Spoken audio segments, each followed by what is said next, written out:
Imaginez, votre père est président de la France pendant 12 ans. Une de vos sœurs contrôle chaque pas de votre père, vous exclut de la famille. Vous luttez contre l'anorexie, la dépression et les tentatives de suicide. Mais les médias ne montrent que des photos de familles parfaites. La tragédie que la famille Chirac n'a jamais voulu raconter. Presque personne ne sait ce qui est arrivé aux deux filles de Jacques Chirac. D'un côté, Claude, puissante mais oppressive. De l'autre, Laurence, qui a vécu un destin tragique. Cette histoire va vous toucher profondément. Jacques Chirac était l'un des leaders les plus charismatiques de la politique française. De 1995 à 2007, il a été président pendant 12 ans. Il avait l'image d'un leader aimé du peuple, joyeux et accessible. Mais dans sa vie privée, Chirac était un père et un mari complexe. Un mariage tumultueux avec son épouse Bernadette, d'innombrables scandales d'infidélité, des relations très différentes avec ses deux filles. Dans cette vidéo, nous examinons le destin de ces deux filles, Claude Chirac et Laurence Chirac. Que leur est-il arrivé et quel était le prix à payer pour être la fille de l'homme le plus puissant de France?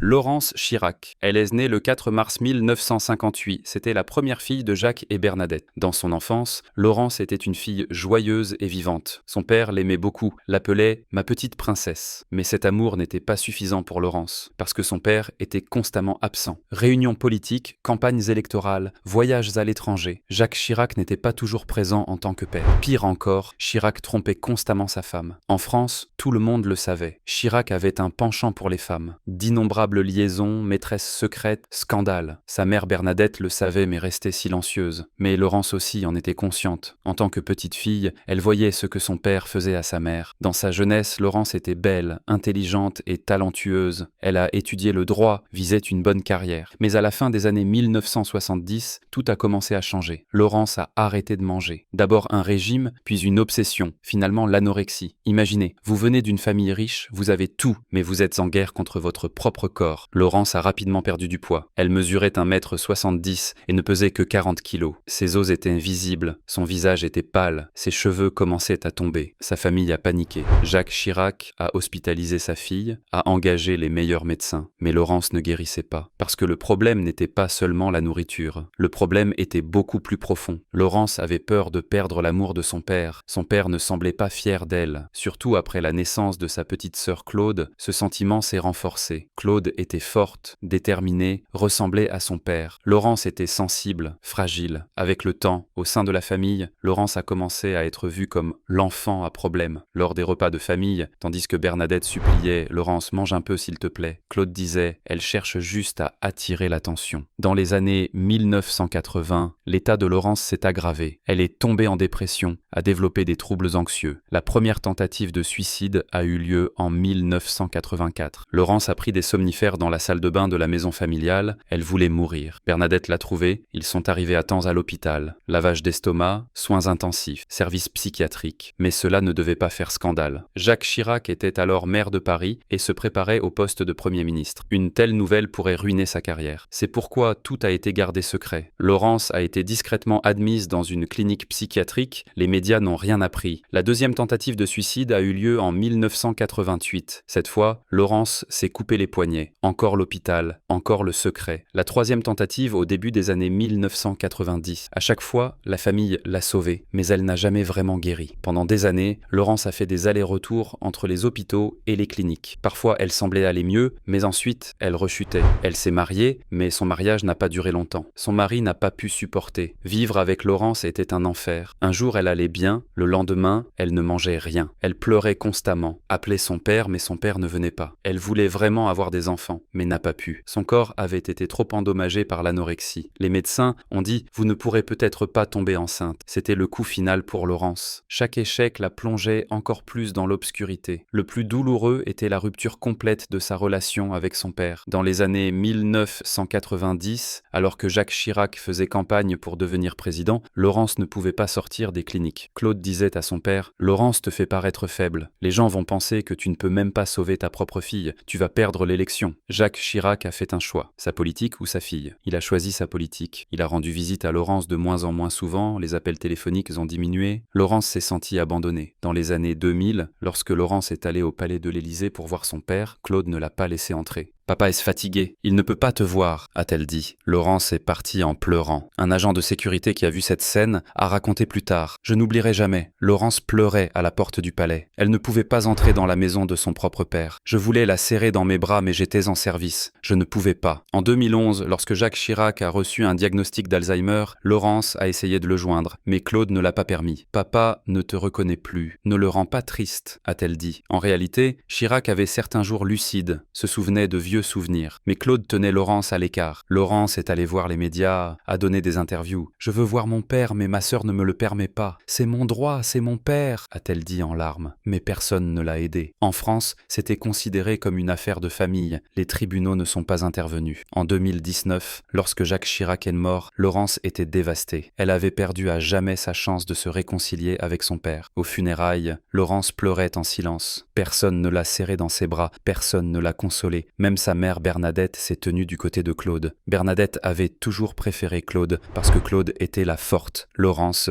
était seule. Après les funérailles, Laurence a parlé à la presse. « Mon père m'aimait, mais il ne pouvait pas le montrer. J'ai tout fait pour gagner son amour, mais ce n'était pas suffisant. Claude m'a éloigné de mon père et ma mère l'a permis. Maintenant, mon père est mort et je n'ai jamais pu lui dire « je t'aime ». Elle suit toujours une thérapie, lutte toujours contre l'anorexie. Elle ne s'est jamais mariée, n'a pas d'enfant. Une vie solitaire et oubliée. Parfois, quand elle marche dans la rue, les gens la reconnaissent. « N'êtes-vous pas la fille de Chirac ?» Laurence sourit amèrement. « Oui, je suis cette fille. » Mais quand elle dit cette fille, elle veut dire la fille abandonnée, la fille oubliée, la fille qui n'était pas assez bien. Claude Chirac. Elle est née le 5 décembre 1962 à Paris. C'était la deuxième fille de Jacques et Bernadette Chirac. Dès son plus jeune âge, Claude était connue pour son amour envers son père. Mais cet amour s'est transformé avec le temps en obsession. Claude était une fille prête à tout faire pour protéger son père. Imaginez, une petite fille aime tellement son père qu'elle décide de lui consacrer sa vie. C'était exactement ça, Claude. Dans son enfance, elle avait une relation normale avec sa sœur Laurence. Mais tout a changé dans les années 1980. Alors que Laurence commençait à avoir des problèmes mentaux, Claude s'est mise dans le rôle de la fille forte. Claude a étudié le droit à l'université, mais ne voulait pas de carrière politique. Elle voulait quelque chose de plus puissant, être l'ombre de son père. À la fin des années 1980, alors que son père était maire de Paris et une étoile montante de la politique, Claude a commencé à travailler à ses côtés. Conseillère en communication, responsable des relations publiques, c'était les titres officiels. Mais en réalité, Claude était bien plus. La gardienne de son père, sa protectrice, son filtre. Personne ne pouvait accéder à Jacques Chirac sans passer par Claude. Les ministres appelaient Claude pour obtenir un rendez-vous. Les journalistes suppliaient Claude pour une interview. En 1995, lorsque son père fut élu président, le pouvoir de Claude atteignit son sommet. Elle n'avait pas de poste officiel au palais de l'Élysée, mais tout le monde l'appelait la princesse. Les journalistes, les ministres, même le premier ministre craignaient Claude, parce que Claude était l'oreille du président. Un mot d'elle, un regard pouvait changer le destin d'un ministère. Il y avait un incident célèbre. Un ministre avait fait une déclaration critiquant Chirac. Le lendemain, Claude a appelé ce ministre et l'a menacé. « Si tu parles encore comme ça de mon père, ta carrière est finie. » Le ministre s'est excusé. Claude était excessivement protectrice. Elle menaçait les journalistes qui critiquaient son père, éloignait les gens qui essayaient de s'approcher de lui. Elle intervenait même auprès de sa mère. Parfois, Bernadette voulait donner des interviews sur son mari. Claude ne le permettait pas. « Maman, tu pourrais dire de mauvaises choses, je vais contrôler. » Un ancien conseiller de Chirac a raconté plus tard « Claude était partout. Jacques ne prenait aucune décision sans consulter Claude. Si le président allait faire un discours, Claude approuvait le texte. S'il donnait un dîner, Claude déterminait la liste des invités. Parfois, cela atteignait des proportions ridicules. Mais ce pouvoir a isolé Claude, tournait autour de son père. Ses amis l'ont quitté parce que Claude parlait constamment de son père. Même lors d'un dîner, elle parlait de « papa pense comme ça, papa a dit ça ». Ses relations amoureuses ont toujours échoué. Les hommes voulaient sortir avec Claude, mais Claude ne faisait que parler de son père. Un ex-petit ami a raconté dans un journal « Quand vous passiez une soirée avec Claude, vous étiez en fait trois, vous, Claude et Jacques Chirac comme un fantôme entre vous. Au sein de la famille, Claude se comportait comme un tyran, surtout envers sa sœur Laurence. Au fur et à mesure que Laurence développait des problèmes mentaux, Claude l'excluait davantage. Elle nuit à la famille, elle fait honte à papa, disait-elle. Elle empêchait Laurence de voir son père, contrôlait même les appels téléphoniques. Quand Chirac voulait appeler Laurence, Claude intervenait. « Papa, Laurence va te rendre triste, ne lui parle pas. » Jacques Jacques Chirac, bien qu'étant un leader puissant, était impuissant face à Claude. Il ne pouvait pas lui refuser. En 2007, lorsque Chirac a quitté la présidence, Claude a vécu une crise de sens. Pendant 12 ans, elle avait été l'une des personnes les plus puissantes de France. Maintenant, elle n'était que la fille d'un politicien retraité. Plus personne n'appelait Claude, plus personne ne demandait sa permission. C'était une catastrophe pour Claude. Mais Claude n'a pas abandonné son père. Au contraire, elle s'est accrochée encore plus fort. En 2011, lorsque les problèmes de santé de Chirac ont commencé, avec des pertes de mémoire et des symptômes d'Alzheimer, Claude a pris le contrôle total. Elle a complètement isolé son père du monde extérieur. Les anciens amis, même les anciens présidents, ne pouvaient pas voir Chirac. Claude se tenait à la porte. Mon père ne veut voir personne. Dominique de Villepin, ancien premier ministre de Chirac, est venu lui rendre visite. Claude ne l'a pas laissé entrer. Nicolas Sarkozy, le successeur de Chirac, voulait le voir. Claude a refusé. Mon père ne t'aimait pas. Il ne te verra pas. Cela ne concernait pas seulement les personnalités politiques. Les anciens amis de Chirac, des amis de 40 ans, étaient aussi bloqués. Même Laurence, sa sœur, ne pouvait pas voir son père. Pendant des années, Laurence attendait à la porte, chassée par Claude. C'était le côté le plus douloureux de cette tragédie familiale. Un père perdu entre ses deux filles, une fille excluant complètement l'autre. Le 26 septembre 2019, Jacques Chirac est mort à l'âge de 86 ans. Aux funérailles, Claude a tout contrôlé. Qui viendrait, à qui on parlerait, qui parlerait lors de la cérémonie. Laurence était sur le côté, pleurant en silence. Après les funérailles, Claude s'est effondré. Sa raison de vivre était partie. Pendant 60 ans, elle s'était définie par son père. Maintenant, il n'était plus là. Aujourd'hui, Claude Chirac, à la soixantaine avancée, et vit à Paris. Elle essaye toujours de protéger l'héritage de son père, joue un rôle dans la gestion du musée Jacques Chirac. Mais plus personne n'écoute. Claude, autrefois l'une des femmes les plus puissantes de France, est aujourd'hui seule, retraitée, vivant avec les souvenirs de son père. Les deux filles de Jacques Chirac ont vécu deux destins différents. Claude s'est attaché obsessionnellement à son père et lui a consacré sa vie. Mais cet amour l'a isolée, l'a éloignée de l'humanité. Elle n'a pas vécu sa propre vie, elle a seulement vécu la vie de son père. Laurence, elle, s'est détruite pour gagner l'amour de son père. Elle a sacrifié sa santé mentale, son corps, son bonheur, mais elle n'a jamais été assez bien. Peut-être que la plus grande leçon est celle-ci. Au sein de la famille, l'amour doit être équilibré. Favoriser un enfant, abandonner l'autre, ouvre des blessures qui durent des générations. Jacques Chirac est rappelé dans les livres d'histoire comme un leader aimé, mais pour ses deux filles, c'était un père complexe qui a détruit leur vie.